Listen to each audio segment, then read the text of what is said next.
Did you know there's a place on Earth where ships weighing over 200,000 tons are lifted 85 feet into the air, without engines, without cranes? And no, it's not magic, it's just water. Welcome to the Panama Canal, one of the greatest engineering marvels ever built. Right here in Central America, this narrow passage connects the Atlantic and Pacific Oceans, and every year over 14,000 ships make this journey. But here's the crazy part. None of them should be able to. So how do these massive ships defy gravity? Why do some pay up to $1 million for a single crossing? And how does this entire system actually work? Find out on our channel, The Curious Corner. The dream of a shortcut between the Atlantic and Pacific Oceans goes back centuries. As far back as the 1500s, when the Spanish Empire first imagined digging one.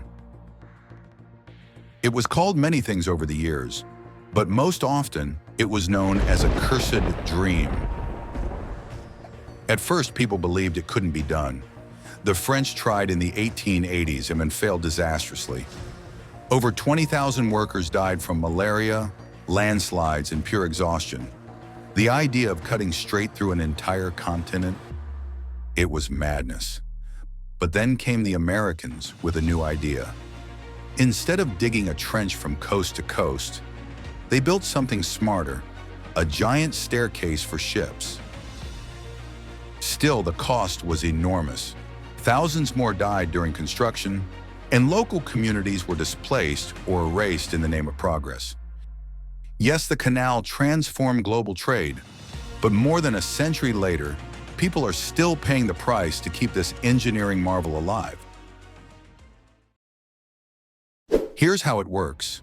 The Panama Canal uses a system of locks, massive chambers that fill with water to raise or lower ships in steps. Think of it like an elevator made of water. A ship enters the first lock, the gates close behind it, and then gravity does the rest. Fresh water from nearby Gatun Lake rushes in, lifting the ship slowly, gently, like magic, except it's all physics.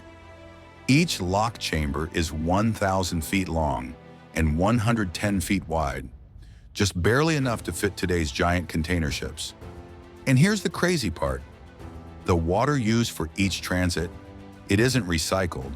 Over 50 million gallons of fresh water are flushed through the system for every single ship. Once lifted, ships sail across Gatun Lake, an artificial lake carved from the jungle and flooded in 1913. At the time, it was the largest man-made lake in the world, and it still sits 85 feet above sea level. This shortcut saves ships nearly 8,000 miles compared to sailing around the southern tip of South America. That's 22 days and up to $500,000 in fuel costs saved. After crossing the lake, the ship enters another set of locks, this time to be lowered towards the Pacific Ocean. Same method, gates close, water drains. The ship sinks slowly and safely back to sea level. But here's something wild. Did you know the Pacific and Atlantic Oceans aren't at the same level? Yep, the Pacific side actually has higher tides. It's just one more reason the lock system is essential. To keep these steel giants perfectly aligned in the narrow locks, the canal relies on special machines called mules. No, not the animal. These are powerful electric trains that guide each ship using thick steel cables, making sure they stay centered and don't scrape the walls. Each mule can pull up to 25 tons. That's like dragging 5 elephants. It's basically like parallel parking a skyscraper in a hallway. In 2016, the canal got a major upgrade. New, larger locks were added to handle today's mega vessels, known as new Panamax ships. Now the canal can accommodate ships carrying over 14,000 containers. And get this, a single ship might pay over $1 million just to cross. Why so much? Because this shortcut doesn't just save time, it saves weeks of sailing, millions in fuel, and huge costs in crew, insurance, and risk. But the Panama Canal has a problem, a big one. It's running out of water. Climate change and droughts are lowering water levels, forcing restrictions on how many ships can pass. Only 24 ships per day allowed as of 2024. To fix it, Panama is planning to flood another valley, but the locals are fighting back. As to build the new $1.6 billion reservoir on the Indio River, entire communities could be forced to leave their land. Indigenous and rural families fear being relocated without proper compensation, like what happened during the original canal's construction. Flooding the valley will destroy forests, farms, and wildlife habitats.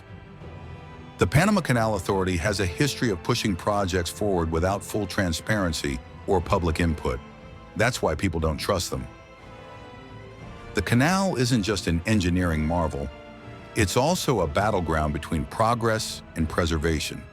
So the next time you see a massive container ship glide across the ocean, remember this. Somewhere in the heart of Central America, there's a hidden staircase of water, lifting that ship through a jungle, across a man-made lake, and into history. Thank you so much for watching. Please like and subscribe our channel, The Curious Corner, for more fascinating content.